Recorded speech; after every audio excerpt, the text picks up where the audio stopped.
going on? How's everyone doing? Shout out to Colin. Everybody else who's cool with Colin. Chunky! I didn't say. Get your popcorn and your Coca-Cola and relax. Anyway, tell Colin I'm ready.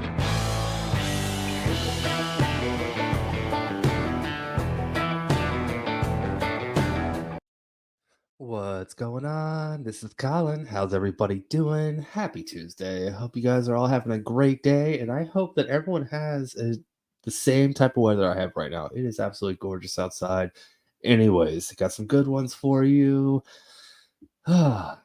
First guy finds out the hard way. Yeah, sometimes you just don't play with the judge. A little bit of a slow burn, not a long clip. It's only about 6 minutes, but there's only 2 clips in this video. Both of them are only about 6 minutes long. It's pretty good though. The judge plays drops the hammer at the very end, or drops the gavel, I should say, and it's funny. It's funny. Second one is Magistrate Braley. She gets a frequent flyer in her Zoom room today, and it's funny. All right, before I hit that play button, you already know what to do. Hit the like and subscribe. Do your jump kick backflips. Let's go. All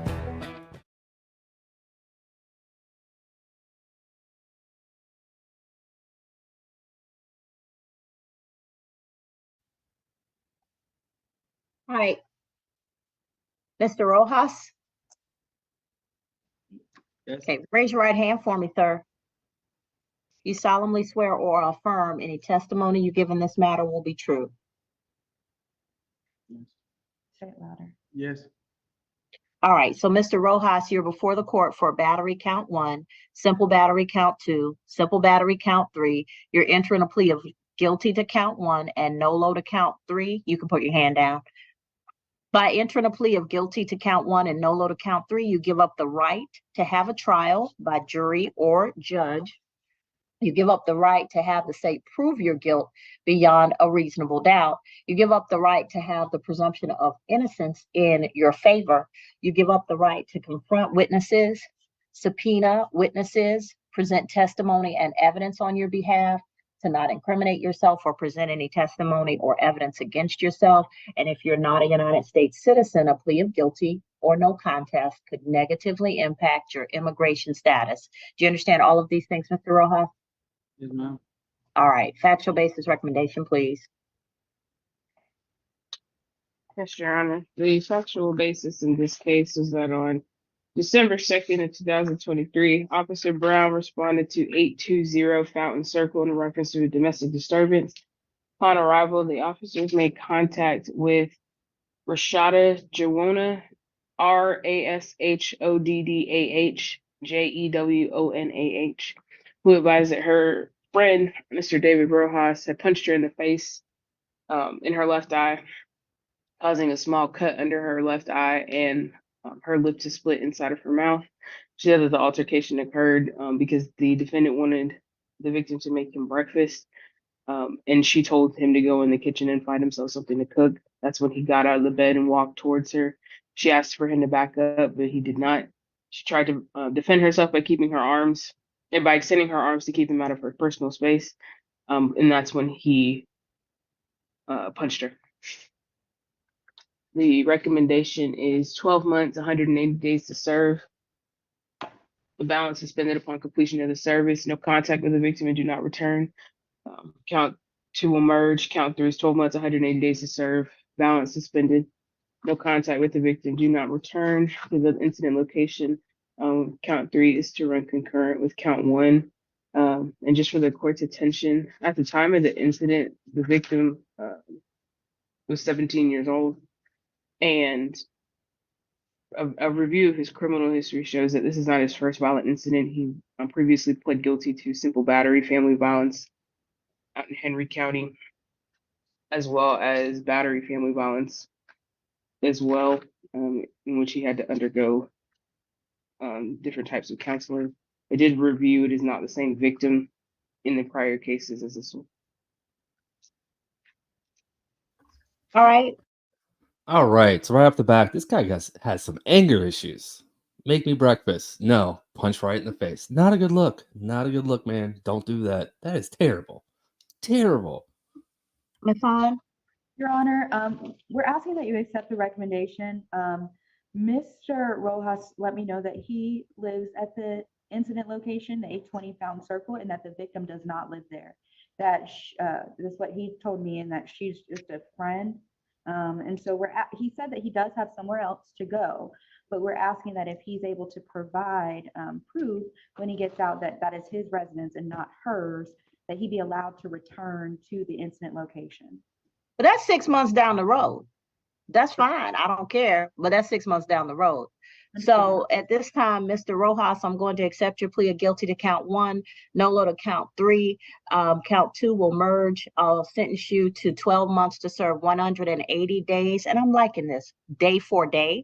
Balance will be suspended as long as you have no contact with the victim, in this case, Rashada Jarana, that you have no new violations of the laws of the state of Georgia, and that you do not go back to the incident location until you have provided the court proof that that is your residence and not the residence victim. Count 3 will run concurrent with count 1, 12 months to serve 180 days, day for day. Balance suspended so that you have no contact with the victim, in this case, Rashada Jarana, no new violations of the laws of the state of Georgia, and you may not go back to the incident location until you have provided the court proof that it is your residence and the victim does not reside there. All right, you can go back to the sheriff's office, sir. And Your Honor, I may learn to stop hitting people. Yes, ma'am. I may have missed it because he was speaking to me, but is he getting credit since the date of lockup? When is that? Christmas Day. No, Does he get credit for any of the time that he spent? no. Mr. Rojas, you gonna stop hitting people. You gonna learn today. You gonna stop. Whatever this anger thing is you got, you hit a 17-year-old girl in her face. Sir, no, sir. You gonna be where people who hit folk go. Bye. Thank you, Your Honor. You're welcome. And Miss Williams. Love it. Love it. You're going to go where people that hit folk go. Bye. You're going to learn today. All right. Next one. Next is another short one. Like I said, frequent flyer, Magistrate Bradley. Let's go. Would you be Patrick Petiprin? Yes, that's my name. Don't wear it out.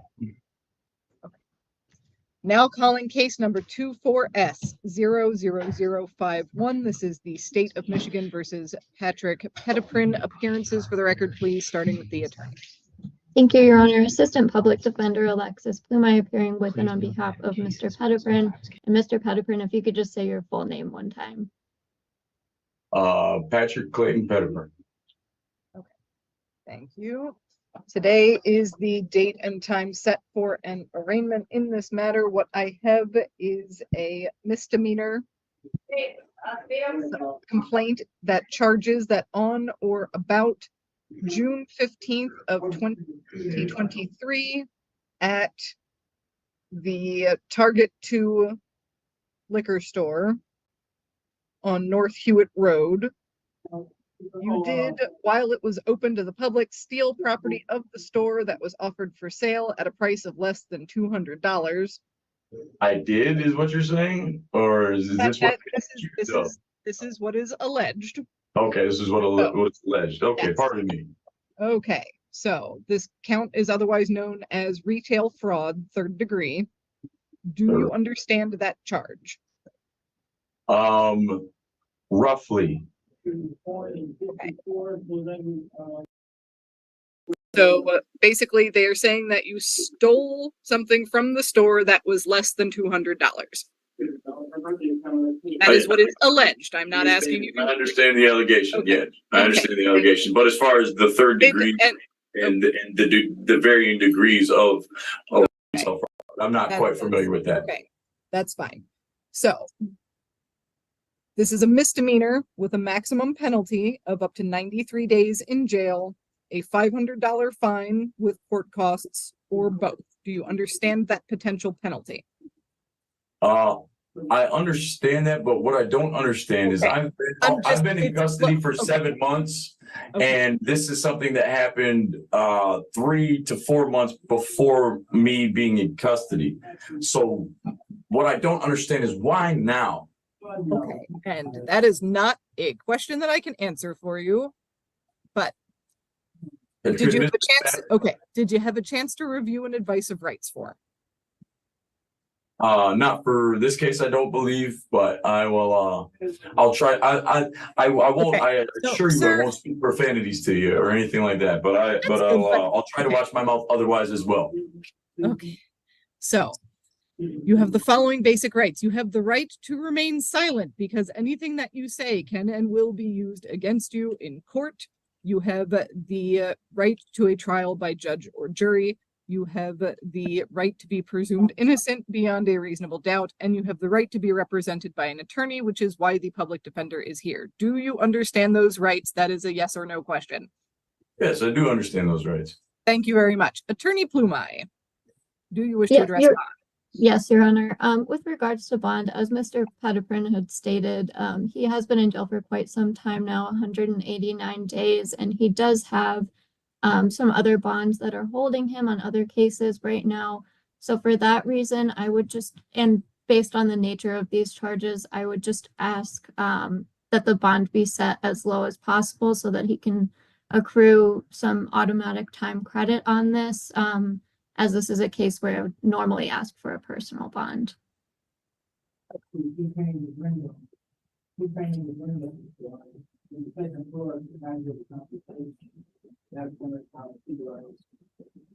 Okay, so the pretrial for this will be set for April 11th. That will be at 9 a.m. before Judge Washington. All right. Again, another little slow burner. This guy has a mouth on him. We all know who he is. It's about to get fun. He's it's a little more tame than he usually is, but yeah, only because magistrate mutes him and you don't get to hear him talk at the last couple seconds of the clip. But I hope you guys all have a great day. I'll see you all tonight at 8 during my live. Let's go. And given the situation, the court will set a $100 bond in this matter. If I may ask a couple of questions. My next court. Oh, I'm sorry. What did you say? That you may want to address them to your public defender unless they have to do with scheduling. They do have to do with scheduling. For the next step in the process of this case, I would like to request in person.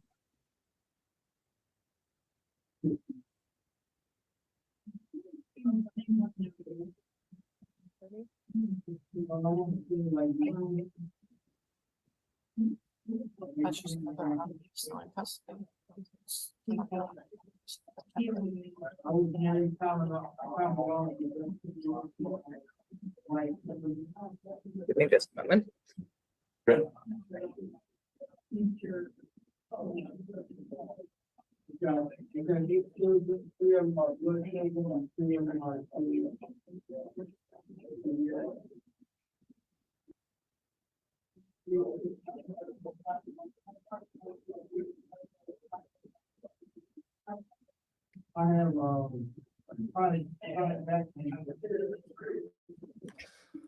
During this pause, we'll find out what the magistrate's doing. She is contacting Judge Washington to see if in person's a possibility. What do you think Judge Washington is going to say? And Ms. Plumai, would you be able to speak with me after this as well? I would have to contact the jail and set up a meeting. Usually they require 24 hours notice. So Okay. if not today, then I could tomorrow.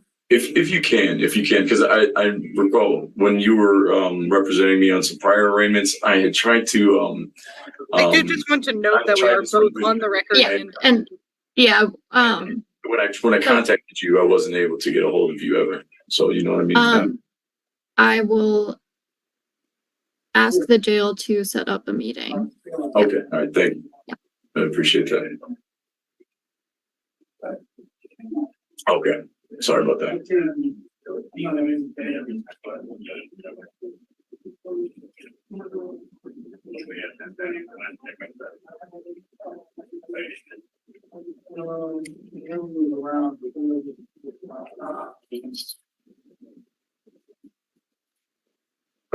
So at this time, the hearing is going to remain set for 9 a.m. over Zoom.